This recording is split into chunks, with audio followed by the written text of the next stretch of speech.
What's up, Internet? My name is Reagan, and welcome to my first video vlog, video journal. I don't care what you call it.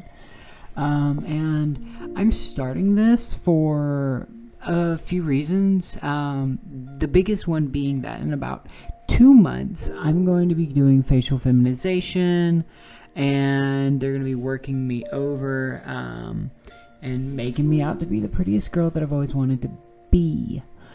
However, I just wanted to keep a record of like my thoughts going into this, leading up to it, the journey so far, procedures I've already had, and if anybody wants to ask me questions, I can give my insights about the things that I am fairly sure of. But I am by no means an expert in anything. I'm too ADD to be an expert in anything. We're a jack of all trades, girl. However, so let's, I guess, start with what is facial feminization. If you don't know, it is the process of which doctors and surgeons will go and they will remove masculine traits from the face, and in the hopes of getting an overall more feminine appearance. We distinguish people very quickly by their face. Most of the times that we gender people, it's from their face. If you took faces away, then it would just get so much harder to do that. So that's what we're going to be working on with me specifically. They're going to be working on my eyes, my eyebrows, specifically the bone underneath. They're going to be shaving that down because these puppies are heavy. They are very heavy and they don't allow for a lot of cute makeup, and that makes me upset a lot.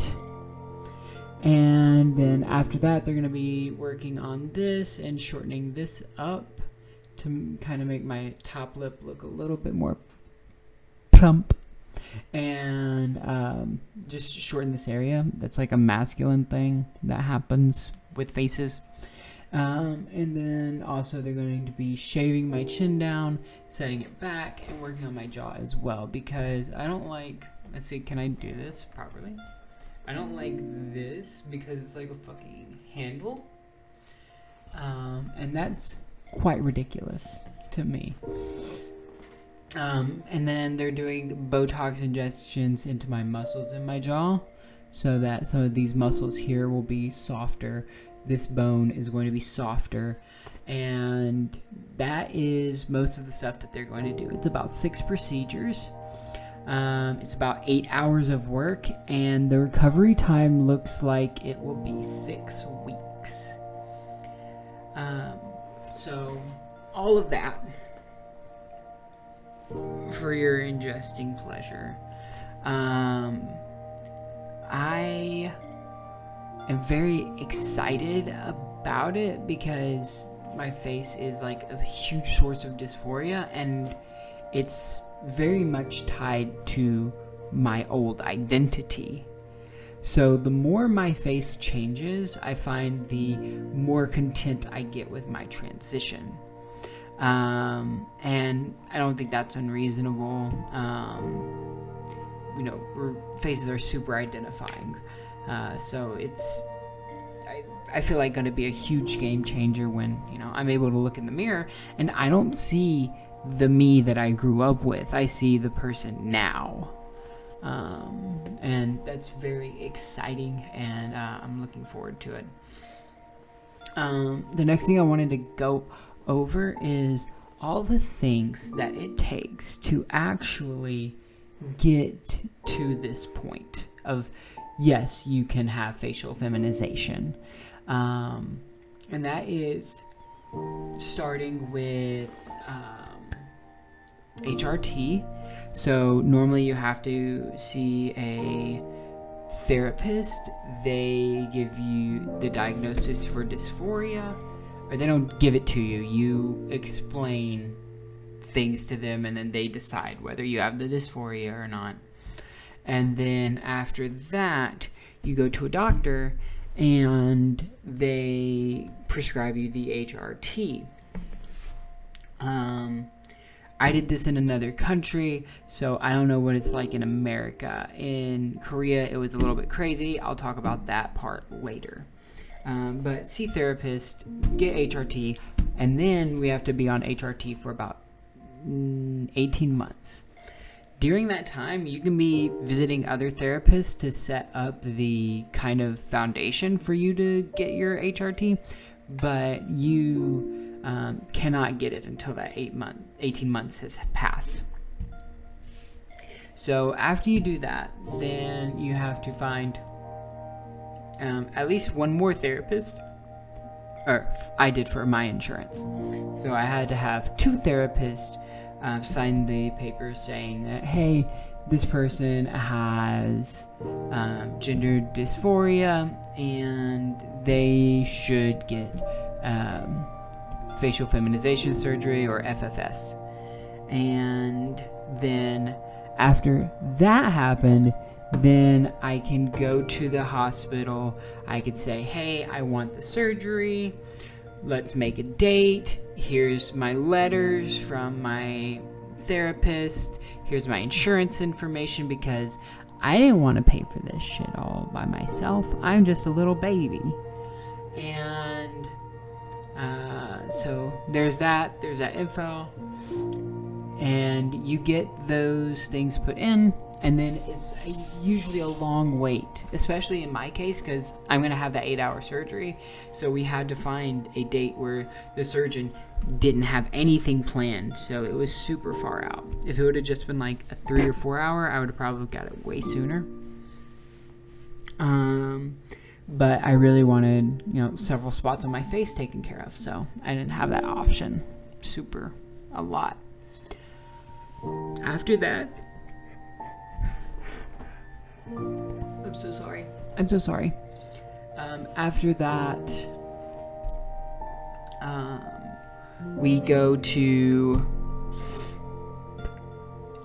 just the waiting time in between and the things that you're doing to prepare for that. It's going to be 6 weeks off of work. You have to prepare for that. You got to have somebody that can take care of you during that time. You're not going to be able to eat solid foods.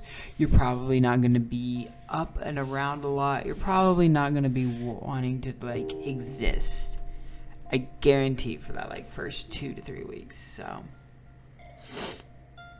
that's going to be rough for me. I'm not excited about that part, but it's what comes after that makes me super excited. And the thing about all of those risks and all of the downsides to this is that for a trans person, getting your face done can be the biggest part of your transition. Of course, starting the transition can be the hardest step and can be the biggest step. But as far as progressing with your transition, I feel like, me personally, yet again, I'll say it again, me personally, I feel like it's the biggest step that you can take is once you start doing that, because we're always presenting our face to people. So changing that presentation is a very big I can't pass as male so well anymore. I'm gonna be labeled female most of the places I go, which I love that. That's great. And I have wanted nothing more for so long. Which brings me over to my next and last talking point is that I really want to find ways to help people. I don't make enough money right now to help people on my own, but I feel, almost like a need to do something with this, do something positive with this, because it's something that I never thought I would have it. Simple as that. I never thought I would be lucky enough to have facial feminization. And so, you know, the chance to have this done, the fact that it's 2 months away and all I got to do is keep my ship sailing straight until we get there. Incredible. Absolutely incredible. So, with all of that, I do want to find a way to really make the world a better place. I would like to help other trans people any way that I could.